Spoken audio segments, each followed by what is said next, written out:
Hey, thanks for listening to Car Talk. Now, if you're looking for stuff to listen to that doesn't insult your intelligence, there's a great app for your phone. It's NPR One.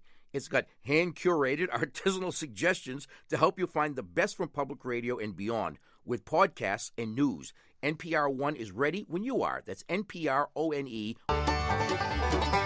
Hello and welcome to Car Talk on National Public Radio with us, Click and Clack, the Tappet Brothers, and we're broadcasting this week from the Center for Relativistic Studies here at Car Talk Plaza. Yes, indeed.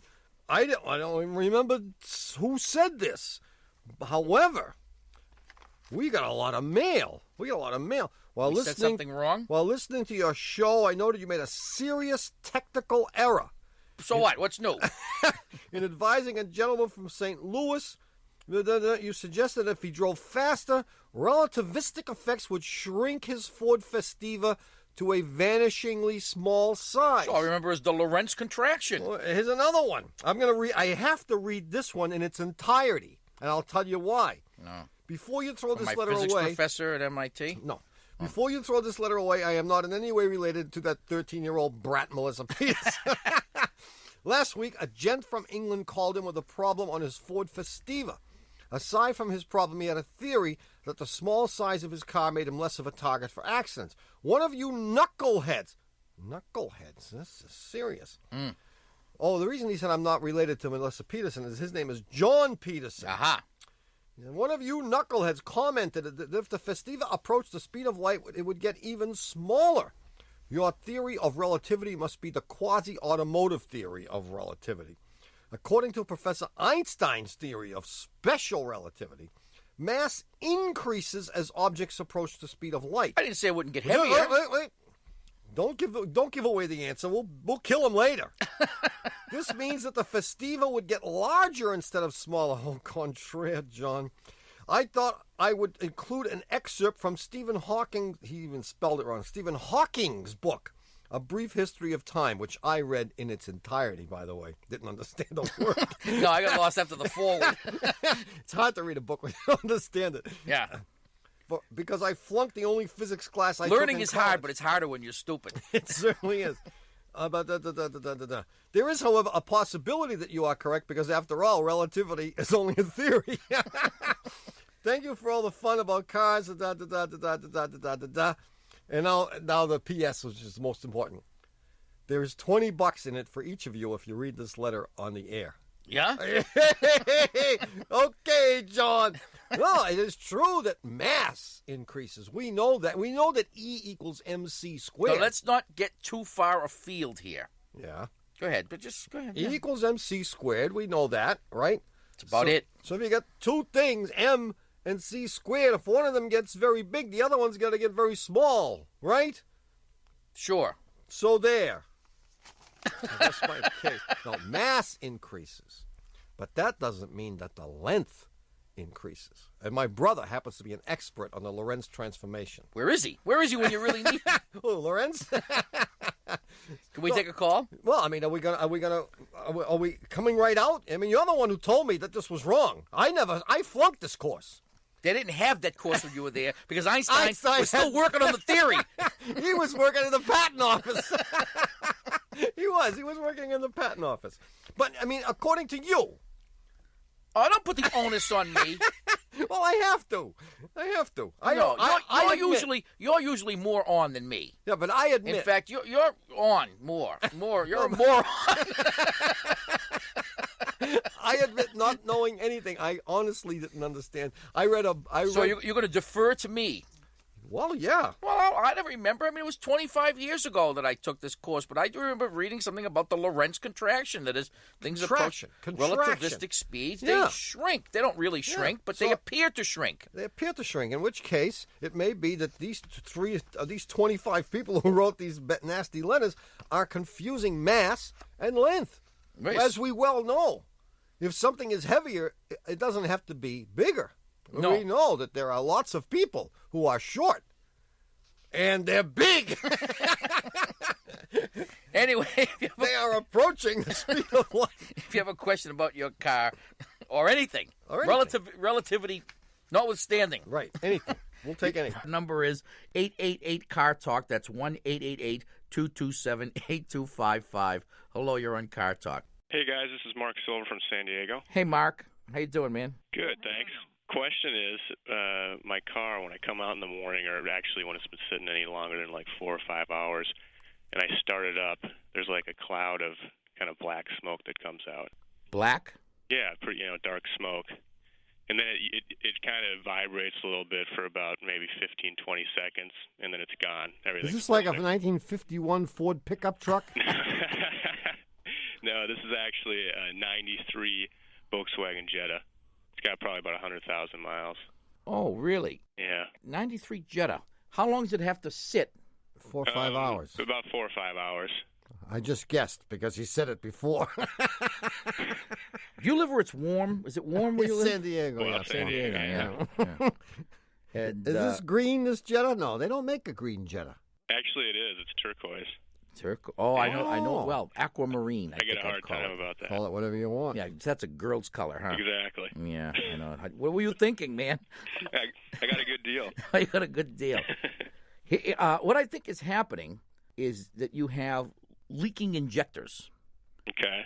That when you shut the thing off, the injectors drip. And they're not supposed to. They're only supposed to open up under the pressure of the fuel pump. But if your injectors are tired and old and worn out, they like will. My brother. They will leak when they're not supposed to. Exactly. And what happens is, like my brother.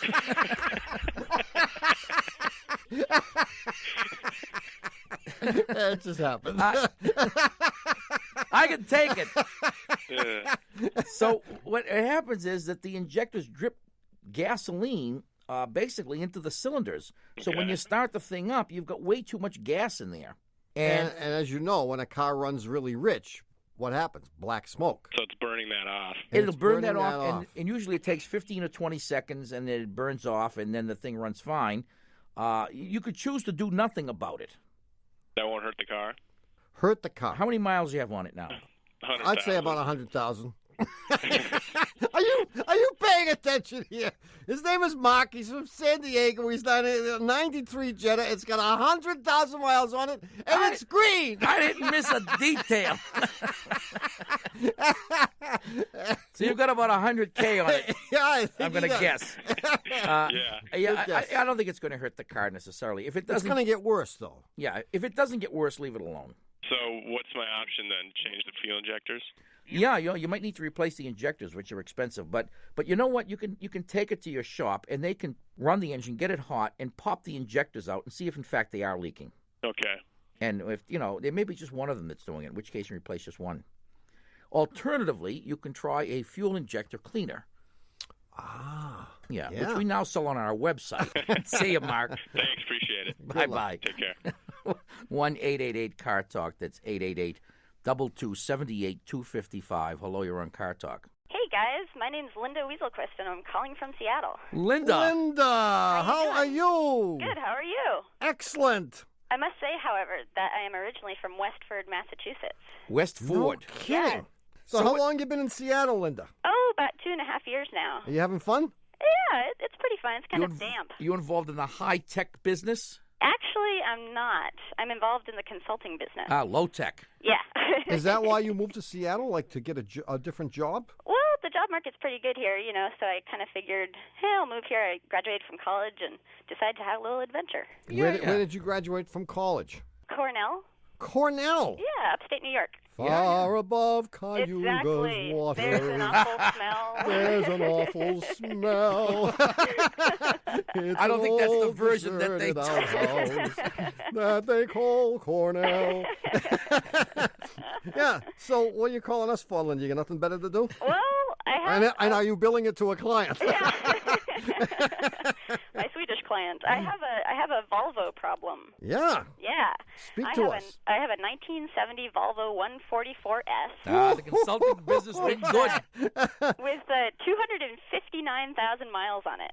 Excellent. Anyway, so about a week ago, my husband Charles walks in and says, "I fixed the Volvo again. Let's go for a ride." Again. Right, let's go get a hot fudge sundae.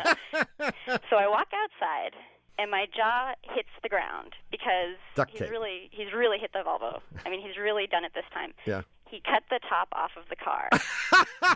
I've got a chop top Volvo. No kidding. He made it Yeah. into a convertible? Yeah. Well, not really a convertible, more like It's a a dump converted. truck, right? Yeah, not convertible to anything. No. Really? Yeah. So he chopped it right off, including the rear window. Yeah. Uh-huh. Took the rear window right out. Uh-huh. It's just sitting in Cut somebody's off the backyard. B pillars. Uh-huh. Excellent. Yeah, it's totally cool. This But, is cool. of I course, love I'm it. just like, of course I wanted to get rid of the car forever, so I'm just, oh, man. Well, I'm you're gonna well wanna on your keep way it. to getting rid of it forever. I'd say this is a good I was start. thinking I could One or park two it in more front of it. weekends, and it ought to be acceptable for the trash compactor. Yeah, exactly. Well, No, I that's get- my question, and it's become somewhat of a marital debate. The answer here. is you're right. You're absolutely right. It is not safe anymore. Are you serious? Yeah, that's exactly my question. Of course it is. Oh, Because, I mean, they reinforce convertibles and stuff, and this is not meant to be a convertible, right? Exactly right. It doesn't mean it Exactly. can't be made safer. Okay, well, how? Here's what we he's put a gotta roll do. bar on it or something? He's got to go down to the local steel shop, The mill. Go right to the mill. the mill, and he's got to buy a 4-foot bar, eye-bar, and weld it right behind the front seats, right across the back, from side to side, and that'll hold the back end together. Oh man, now he's gonna want to keep it forever. And then you got to buy 2 football helmets. Oh man, I would love to see. Hey, can you send us a picture? Oh, totally. Yeah. Oh, But wow. you're absolutely right. It is Yeah, yeah. unsafe, and it could be made safe by putting welding a roll cage in, Okay. or the I-beam is good. Okay. I think the I-beam is good. Yeah, look around for some construction sites. Maybe you can steal one. Yeah, sure. Okay. Hey, Linda, good luck. Okay, thanks a lot, And guys. don't drive Don't like drive my it. brother, or don't drive like anyone's brother in Don't this thing. drive with your husband, especially. Yeah. Thanks, guys. See ya. Bye-bye. Okay. It's creative, though, isn't it? It's creative. It is indeed. I've always wanted the fun involved is just lopping off the top. Wouldn't it be great? Yeah, I want to do it. I love it. 1-888-CAR Talk or 1-888-227-8255. Hello, you're on Car Talk. Hi, my name is Kunal. I'm calling from State College, home of the famous Penn State Nittany Lions. Okay, what's your first name again? Kunal, How do you spell that? Kunal. Kun. What planet are you from? I'm from India. India. Yeah. You don't seem to have the right accent. Well, you know how to say, when in Rome, do as the Romans do. Okay. I drive a 1991 Toyota Camry. It's used, but it's new to me. It's all nice and good except for this one small thing about the car, and that's the horn. It's really wimpy. It bleats like a lamb, like how it goes like, ee. And I was wondering if there's any way I can get some more machismo into it, make it sound more macho without having to spend money on it. Like, that horn right now is so bad that even a squirrel won't move out of the way. You know what I mean? So, I understand. I understand. Your manhood is all tied up in this. exactly. A man's character is his car, and the horn's totally destroying it. Yeah, Well, it's luckily for you, we have the Viagra answer. Well, where do I stick it in the gas tank? Well, luckily, the horn is one of those things that you can really make some vast changes to Okay. for not very much money. he doesn't want to spend any money. I'm the kind of one who doesn't want to spend any money. That's right. Well, we'll go from the cheap up, right? We'll start from low price. We'll start. Okay. We'll start from no price. Okay. We'll start from no price. Screwdriver. You have 2 horns in this car, actually. Okay. And they're both located, I believe, right in front of the radiator. So if you open the hood, Uh-huh. I think you'll see them right there between the grill and the radiator. Okay. And my guess is one of them isn't working at all, Okay. and the other one ain't working too well. But one of them is high pitch, and the other one's lower pitch. So when the two of them blow together, you get a nice, robust sounding horn. Now, you could try several things. First, you hit it with a hammer. You could. Well, That's no joke. no, that's no joke. It may, Okay. the horns may be rusted, or they may be disconnected, or there may be a bad connection on them. But there's an adjustment on these horns too. There's a little screw in the back of the horn that you can turn, and it allows the diaphragm to vibrate more freely. Okay. And you can try backing out that screw, Okay. And what usually happens to horns is they get rusty. Oh. And whacking it with a hammer might just break up the rust and get it to work again. And what are the chances of me getting like this? I mean, I'm not looking for a foghorn or something, but I want something more like, in the old time, like, kind of. Oh, you want one of those auga horns? Yeah. Now you've got to go to your local Pep Boy store, and you've got to go to the horn department. Uh-huh. And they got horns from all over the civilized world. Yeah. All right. And it's a very simple thing to wire it up. There are 2 wires, and it'll be obvious to you. You unplug your horn, and you plug the 2 wires into the new horn, and you can you can sound like the QE2 coming into New York Harbor. There you go. All right. That sounds good to me. And you can get also horns that play songs. Songs? Yeah. Sure. Yeah. Haven't you heard the ones that play La Cucaracha, La Cucaracha? Oh, okay. Yeah. And you may be able to even buy a horn that you can program music into. So you could play like Midnight on the Brahmaputra if you wanted to. Oh, that's cool. That's cool. So I think the sky's the limit here, Kunal. All right. Good luck, man. Thanks a lot. All right. All right. Bye-bye. Thanks for calling. Bye-bye. All right. It's time for us to... I know. Take a little break. Wow, you're actually getting the hang of this timing thing. And it's been only like 25 years. Well, That's good. Not really. I mean, I saw a producer, Dougie, make that sign. That spiral motion with his hand. That means wrap it up, right? No, not when he does it next to his head like that. That means your brother's really whacked out today, No, that can't be true.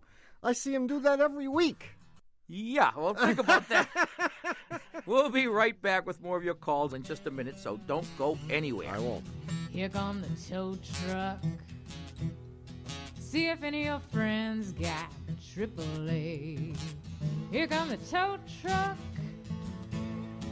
See if any of your friends got AAA. 'Cause if your friends are no good, you're the ones gonna have to pay.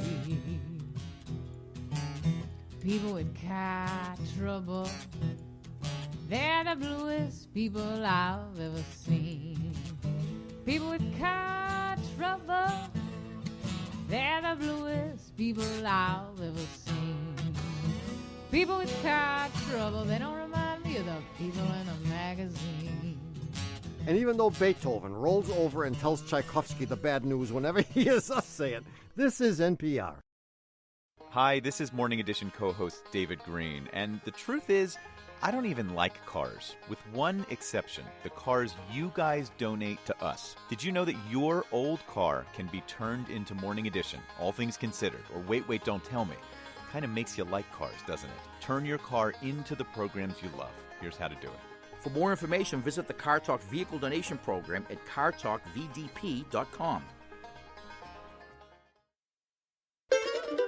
Hi, we're back.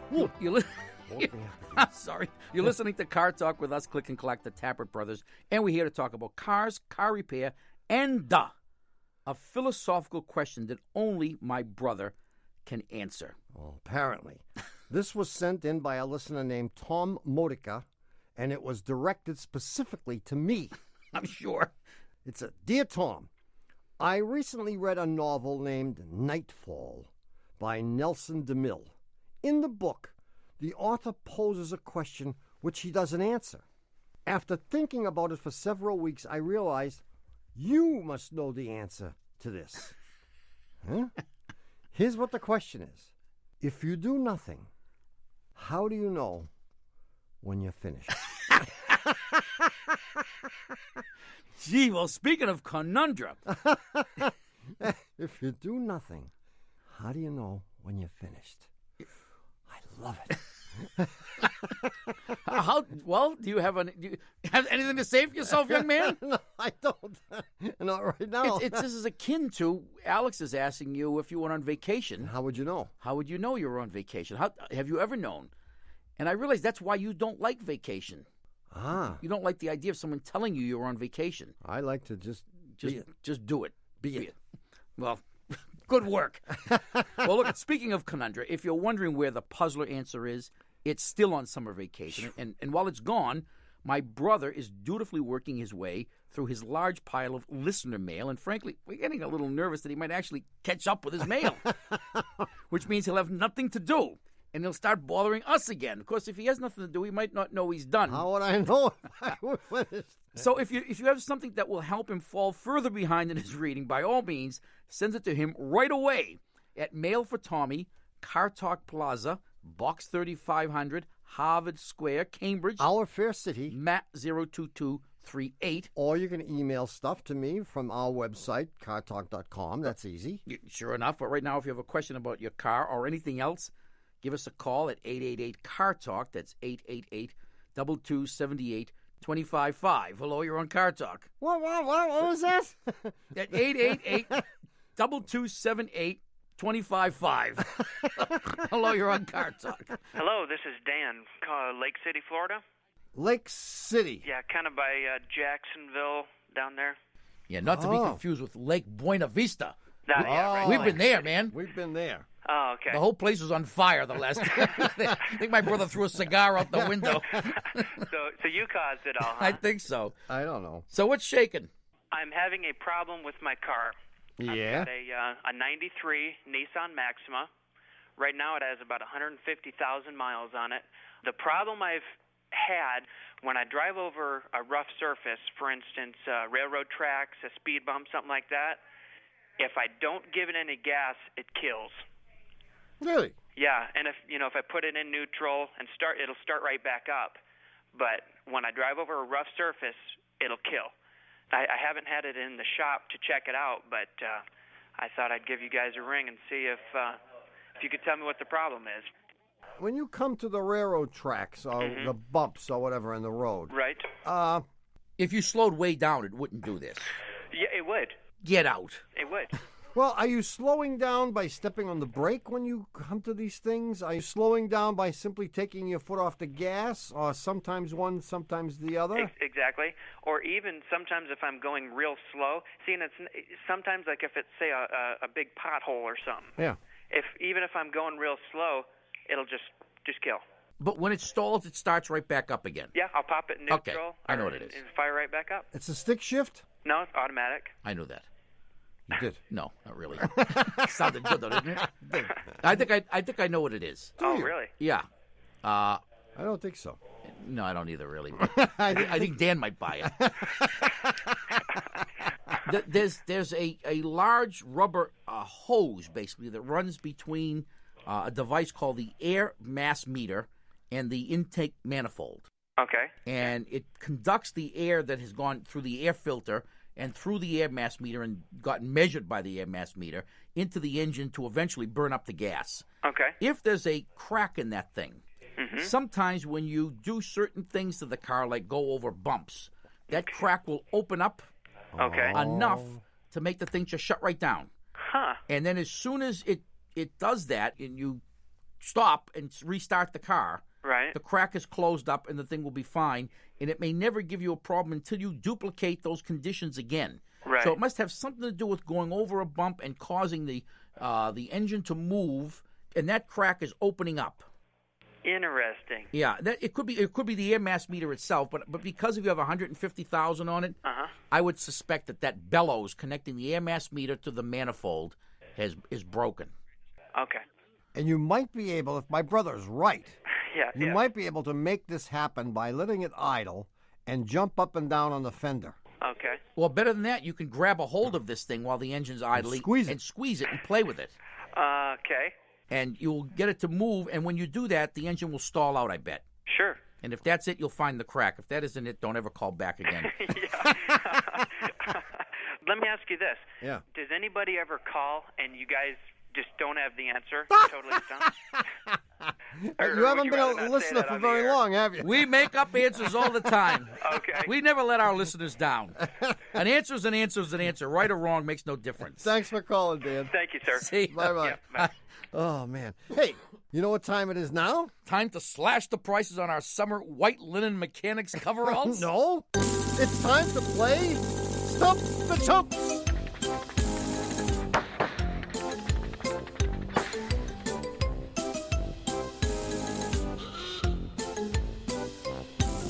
This is the part of the show where we track down a caller from a previous show to see if our answer passed mustard.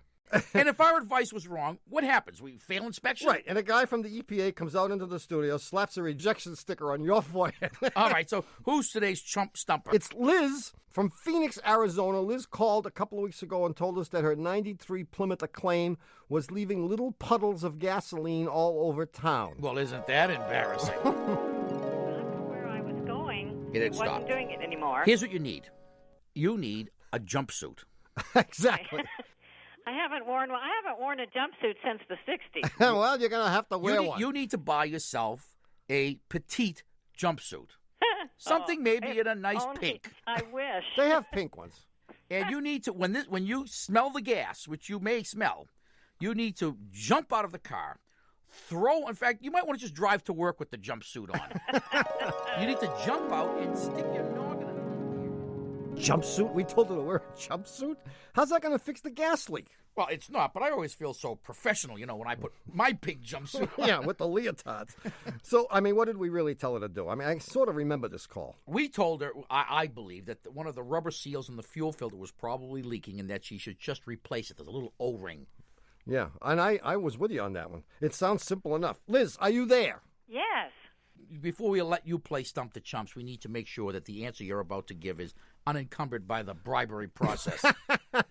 Is it true that you have not been offered cash, prizes, or grants of immunity by anyone at National Public Radio in exchange for a favorable answer here on Stump the Chumps? Unfortunately, that's true. That is true. Okay. No bribes. So how'd we do, Liz? Well, you did. Come on, all of America is holding its breath. You did great. Yay! This gets our average almost to 500. We don't know. We don't know yet. Fill us in. Let us bask in the glory. Wait, Give did us you the get details. the jumpsuit? Pardon? Did you get the jumpsuit? Well, my husband wouldn't wear it. Well, I told you not to buy pink for him.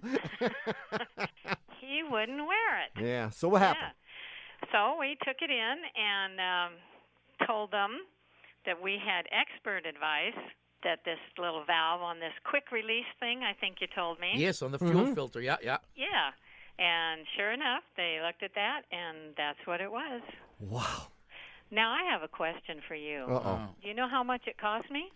$22.95. No, it should have cost you nothing. Well, it did cost me something. All right, $50. You're right. $50. Twice you're right. Jeez, we're right. Double? Do we get another? Now we're batting 600. Does it count toward our batting average? Well, Liz, we were glad we were able to help one caller last month. And I have a son in the Army in Germany who sent me an email message the other day, very skeptical about Click and Clack Brothers helping me with my problem. He did, huh? He did. So I'm going to email him back and tell him that you did it. Who is he? We'll make sure he gets KP for a month. Well, Liz, thanks for playing Stump the Chump, and thanks especially for giving us a vote of confidence. Yes, Yeah. I knew you guys could do it. And if you lied, thanks for lying. Yeah. Thanks especially for that. You're Thanks welcome especially, on both and counts. the check is in the mail. See you, Liz. Thanks, guys. Bye-bye. Bye. If you hear someone you'd like us to bring back for Stump the Chumps, email us your suggestions from cartalk.com. Or why wait? You can call and stump us right now. The number is 888-CAR-TALK. That's 888-228-255. Hello, you're on Car Talk. Hi, this is Rad from Baton Rouge. Rad. Yes. R-A-D? R-H-A-D-D. Oh, stop it. So where does rad come from? Well, it's Dar spelled hippie backwards. parents. A hippie marriage? Something like that. No kidding. Rad. So this is your real given name. You know, last name isn't Butler. Rad Butler. That's Rad. Well, did they ever explain to you where it came from? They did, but the story was fairly dull. Oh, it was? Really? Yeah. Oh, you have to make up some better story then. Exactly. That's why I just say it came from hippie parents. Was pot involved? You're not at liberty to say. Not at liberty to say. Then take the fifth. Well, what's your question, Rad? Well, I have an '89 Honda Accord, and when I'm sitting in, say, line at the for anything, it will just all of a sudden just kick up to about 4,000 RPM. It just starts revving really, really fast. And I tap a little bit on the gas to see if I could get it to come down, and it just gets faster. And I've tried shutting off the car, and it just sputters. It doesn't, it like you put bad gas in it or something, except it just continuously sputters until you flip the switch back on, and then it revs right back up to 4,000 RPM. The only way I've been able to get it to stop is by hooking my foot up underneath the accelerator and pulling back on it. And when I do that, it drops back down to a normal idle. Really? That's a wonderful piece of information. Well, excellent. But wow, this is going to be tough. You're sitting there and it's idling normally about 950. Well, I'm not sure. Well, wait a minute. Maybe a little higher. Maybe 1,000. Right. So it's idling at 1,000, and all of a sudden, does it begin to creep up or does it shoot up? It sort of shoots up. All of a sudden, it'll just go, and it rolls up to about between 3 and 4. And then, if you were to put your foot under the gas pedal and pull it back, does it immediately come down to 1,000? It immediately comes down. It drops immediately. Okay, now let's just make sure here. You're absolutely positive that the scenario is not as follows, right? You're sitting there, and the car in front moves. So you move up one spot, and then you notice that it starts creeping up. No, it's when I'm sitting still. Well, here's what's wrong with your whole explanation. Okay. It's almost impossible for the throttle to open up without your stepping on the gas pedal. The gas pedal is attached to the throttle plate. Yeah. In order for the throttle plate to move, you've got to step on the gas, or something else has to move it. But there's nothing else that can move it. The only way the idle can go up is for you to step on the gas and open the throttle. In the absence of that, the only other way it can go up is for the computer to raise the idle speed via the idle air control valve. But pulling back on the throttle would not make it come down. That's the problem. Right. So the way that we can answer why it goes up does not answer how you make it come down again. So I'm at a loss. I'm at a loss, too. I have stumped you two? You have certainly stumped us. What do I win? You win squat. See, he was hoping for the washer-dryer combination. I thought so. Well, it just doesn't hang together, Rad. It just doesn't hang together. At least from our knowledge of how cars work, which may be incomplete. I mean, how long has this been going on? Say a couple months, maybe. And how often does it? Does it do it every time you stop? No, it really doesn't. Maybe every third or fourth time I'm in the car. Every third or fourth? And now that I figured out how to do it, it's like, as soon as it starts up, I just pull back and it doesn't bug me anymore for the rest of the day. For the rest of the day? Huh. The rest of the day. Nothing like kicking us while we're down. For the rest of the day. Gee, I wish we were smarter. Yeah. I really do too, guys. Well, I mean, I'm going to assume the throttle somehow is opening up all by itself, because the only thing that would allow you to close it by pulling back on the pedal is if it was open. Is if it was open. Okay, so my car is possessed. So what in the world is opening this thing? You know what one thing could do it? The spring. Bingo. The It spring. could have a weak spring. The throttle return spring could be weak. I like it. The throttle return spring. The throttle return spring. That cost $1. Excellent. It's hard to believe, but it could be that. It's the only. I like it. I knew if we stayed long enough with you, Rad, if we didn't give up on you, if we didn't conclude that you were nuts, and we accepted your description as truth, which I have to admit, I didn't believe you for most of it. I still don't. I heard the doubt in your voice. But, we figured we'd never get rid of you unless we gave you some kind of a definitive response here. So I think it's the spring. go for it. See you, Rad. Thank you. Let us know. I will. Great. Bye-bye. Thanks a million. All right, we now come to that point in the show when our stations and our listeners demand a short break.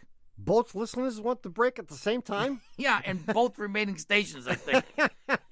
We'll be back with some beach volleyball team. Bury their radios in sand whenever they hear us say it. This is NPR. Thanks for listening to Car Talk. You know, NPR has a new podcast called Code Switch. It's hosted by Gene Demby and Shireen Marisol Meraji. Now, Code Switch helps us understand how race and identity crash into everything else in our lives, from music to food to sports, all from a diverse group of journalists. Sometimes they'll make you laugh. Other times you might get uncomfortable, but it will be honest all the time. Find Code Switch at npr.org/podcast and on the NPR One app. Ha! We're back. You're listening to Car Talk with us, Click and Clack, the Tappert Brothers, and we're here to discuss cars, car repair, and breaking news from the animal kingdom. Well, this is not ours, but the Washington Post, as you know, does some very interesting things. Yes. They ask people to produce hybrids of animals. Mm-hmm. I'll give you an example. If you cross a camel and an ocelot, you get Camelot. Of course. Exactly. Excellent. How about if you cross a Barbary ape and a Chihuahua? This is a good one. A Barbary ape and a Chihuahua. Jeez, a Barbary ape and a Chihuahua. I don't know. I'm going to have to pass. Barbara Wawa. Oh, Isn't that good? no, not really. I thought it was pretty good. Yeah, you would. How about a Scottish Terrier and a Taper? Scotch tape. Scotch Taper, exactly. All right. Yeah, I saved this one for last because I think it's the best. Okay, I'm ready. An emu plus a quail. An email. Very good. I knew you'd get the hang of it. Well, thanks, guys, from the Washington Post. Oh, yeah, that was great. I'm telling you. Maybe we can get some of those every week. Well, if you'd come up with a puzzler once in a while, I wouldn't have to read crap like hey, this. The puzzler is on vacation. The puzzler is busting his cookies 10 months out of the year. Well, can't the puzzler have the same vacation? Oh, wait a minute. Can't we have the same vacation as the puzzler? Yeah, I mean, after all, we're the hosts of the show. The puzzler is just an inanimate object. In fact, it isn't even an object. The puzzler is what? It's a concept. Yeah. And it gets more vacation than we do. Yeah. That's my point. Puzzler is a better agent. By the way, if you've got a hankering for a Car Talk puzzler this week, there's one as close as your nearest buggy web browser. Just head over to cartalk.com and you'll find one of our favorite puzzlers from the past. And it's posted just for you and the 4.2 million other folks who may be interested. They can access it too. Of course. But if you have a question about your car or anything else, the number is, 888-CAR-TALK. That's 888-227-8255. Hello, you're on Car Talk. Hi. Yeah, who's this? This is Diana from Mishawaka, Indiana. Hi, Diana. How are you? Mishawaka. Mishawaka. Oh, yes. Indiana? Uh-huh. Got it. Okay, what's up? We have a 1985 Dodge van, Mm-hmm. and it is producing a smell that, if bottled, could probably be a new germ warfare. Wait, really? You said a van. This is like a Right. this is like a B-150 van or something. This is a full-size van. Right, 3/4 ton. Yeah. Has Okay. 170,000 miles on it, Okay. Okay, I'm with you. and it's got the carburetor, standard Chrysler electronic ignition, no computer. Good. V8 engine. Oh, yeah. Now, this occurs about 20 to 30 minutes after a prolonged idle period or 15 minutes tops on the open road. Mm-hmm. And this smell is like nothing you have ever smelled. It comes on slowly, but it could eliminate the mosquito population as we know it. So if it is nothing like a smell we've ever experienced, how are you going to describe it to us? What's the closest thing in our experience to it? Is it like rotten eggs? On a scale of 1 to 10, rotten eggs would be a 1. Would be and Chanel this would number be a 5. 10. Okay. And it's like a nauseating sewer gas smell. Okay. Have you ever been in an enclosed area with my brother? No. Is it No, like I have that? not. No, it's not like that. That would be a 7 on your scale.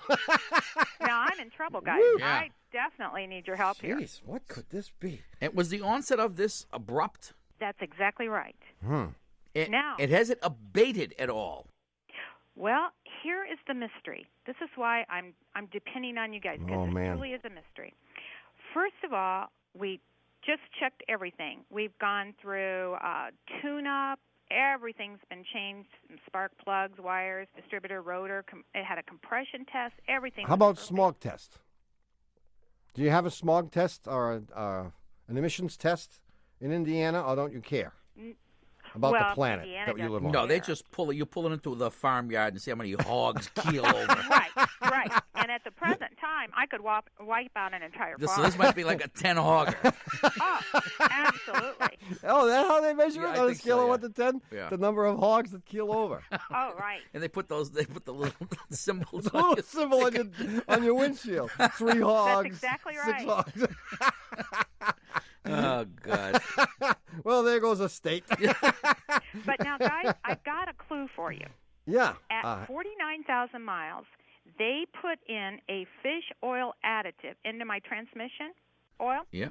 Do you think maybe it's... Oh. Well, yeah. Oh, I got it. Oh. I got it. Do you really? I got it. You're going to ask her the one question that's going to pull it right out. Is that it? Yeah. You're going to say to her something like what you said. I got it. Sometimes you say, when was the accident? Right. Or you're going to say... When would you like the accident to be? Yeah.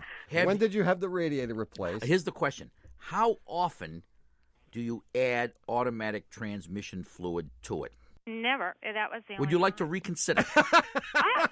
No, that wasn't a good question. Well, that is a good question because this fish oil additive. But now, the additive was put in at 49,000 miles, and I have over 170 on it. That ain't it.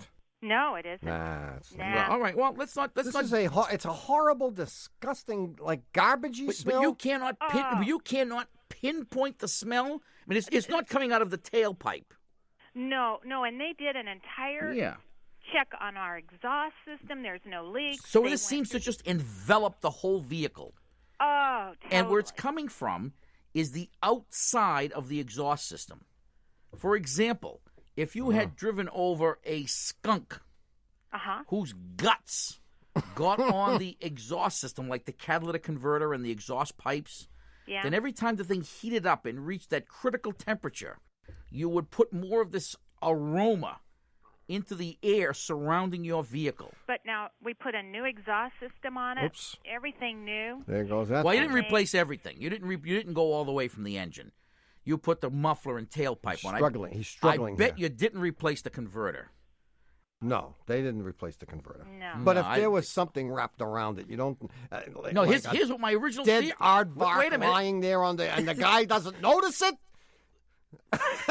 Well, an aardvark you might notice. But here was my original theory. Okay. That one of the transmission cooler lines is actually leaking a small amount of transmission fluid onto the hot exhaust pipes. That's why I thought you were going to ask her, when did you replace the radiator? No, it's leaking right where the cooler lines run. To the radiator. They run to the radiator, but they cross over the Y pipe, which is the pipe that connects to the engine. I'm beginning to like this. That ultimately leads to the catalytic converter. And I bet you that's where the smell is coming from. And this fish guts that you put, it may be that it is leaking out one little drop at a time. It just takes a drop. From one of those transmission cooler lines, and it's getting onto the hot exhaust pipe, and that's making the smell. I'd almost stake my brother's life on it. Okay. Here's the way to do it, very simply. Stick your nose under there, you'll know. Pull out your dipstick, okay? Right. And with the engine, with the tailpipe, with the engine hot, in other words, the car's been running, put a drop of this on the hot tailpipe. Okay. And you should immediately get the smell, which you are so familiar with. And you will know then to go look for a leak from one of your transmission cooler lines. Okay. So I think that's it, Diana. I like it. I like it.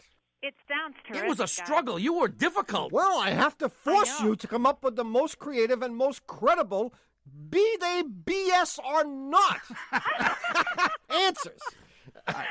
You guys, this is terrific. Yeah, I have no problem coming up with answers. It's getting them past the censor. It's the explanations that have always been my downfall. But I think I may have hit it here. Great. Good luck, Diana. Thank Thanks so much, guys. Bye. Oh, Okay, she's going to be bye-bye. on Stump the Chumps. No. Because that's They're bogus. going to call into her already. 1-888-CAR-TALK or 1-888-227-8255. Hello, you're on Car Talk. Hi, this is John from the wild and wonderful Columbus, Ohio. Hi, John. How are you Columbus. today? We're just dandy. Gateway to Toledo. You're exactly. Such as it is. Yeah. I've got a 91 GMC van, and I have a beloved 6.2-liter diesel engine in it. Wow. Oh, yeah. Yeah, and I found out as a course of the issue that I'm researching right now that I have a very special limited edition diesel engine. Oh. It's a higher horsepower, and they only made 500 of them. Yeah, to see if they worked. Right, so they wouldn't have to refund too much money if they didn't. Well, actually, don't crack on them too bad. This is the second diesel I've owned, and I think they're the greatest thing since sliced bread, and I'm going to have another one when this one dies. Yeah. Really? What is it that you like? Is it the fumes or the noise? Well, both. I like the fuel economy. Get great gas mileage out of them. Yeah.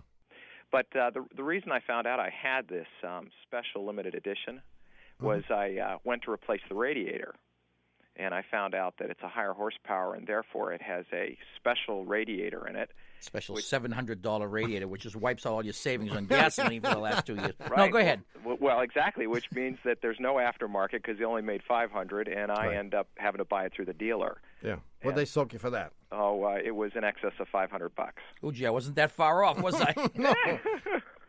Oh. So, anyway, my question is, as I think about replacing this radiator, as I did the research, it's the exact same thing that happened on my pickup. At 100,000 miles, the radiator plugged. And as I researched why it plugs, it's because there's minerals in the coolant that, crystallize inside the radiator and plug it. There you go. Right? Well, Yeah. my question is... The answer when I is do yes. this- Go ahead. The answer is yes. Oh, great. Well, my question is that when I replace the coolant and I put the new radiator in, what would happen if I mixed the antifreeze with distilled water instead of regular water? Yeah, yes. Would I be reducing the potential of the minerals plugging the radiator? Yeah, the answer No. is yes. The answer is no. The answer is yes. The answer is no. The answer is yes. I gave the yes answer, and the yes answer was wrong. The minerals in the water are inconsequential. Well, what matters is the minerals in the engine in the radiator. yes. Well, I was giving a qualified yes. The yes being that in the immortal words of the little Jewish lady, it couldn't hurt. It couldn't hurt to use distilled water, but it probably is not going to do much good. And the real reason is that you haven't been flushing out the system. Have you, John? Well, no, he's got a veritable mineral farm there. He's got cast iron. Oh, sure. He's got aluminum. I don't know what the radiator is made out of. Probably copper. I would, in this case, maybe gold. Probably cardboard if it only lasted 5 years. Well, 100,000 miles. But we received a letter some time ago from a chemist. Did we know? Yes, about the mineral farm. About not using distilled water in a radiator. Not using? Not using. He said it was detrimental. Can't believe it. Draws more minerals. It's called hungry water. I see. Hungry water. Yes. Whoa! And so it's not true that it couldn't hurt. It might hurt. It might hurt. Well, I'd have to see this letter. Well, the question I thought I was answering was, can I put a filter? Diesel trucks, like real trucks, not like this wimpy thing you have. I mean, 18-wheelers. Yeah. They have cooling system filters. Which Really? collect, yes, they do. Which collect all the minerals, and they probably have some kind of a sacrificial lamb inside. I don't know what they And semis have about the same size engine that you have.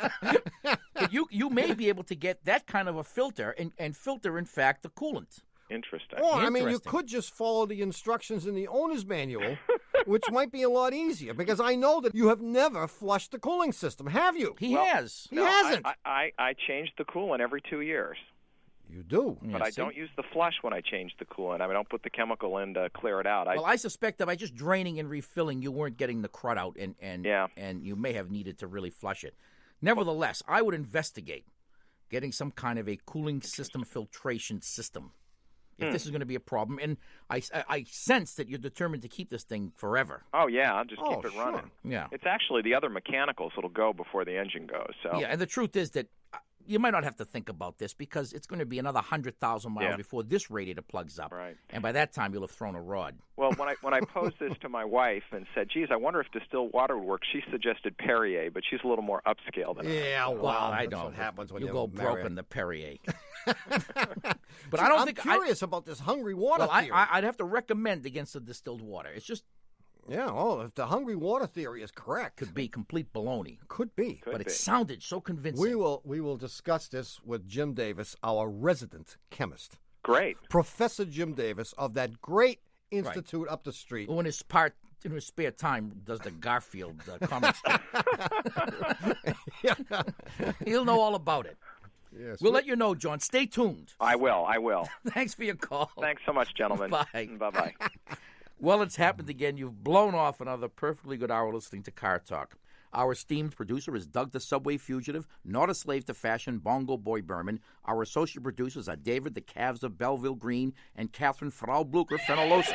Our web lackey is Doug the Old Gray Mare, assisted by Connie Britchford. Our engineer is John Cartman Perotti. Our theme music is by David Dog Grisman. And our technical, spiritual, and menu advisor, just back from the West Chop, Soda Pop, Carrot Top, Barley Hop, Lemon Drop, Porridge Glop, Milky Stop.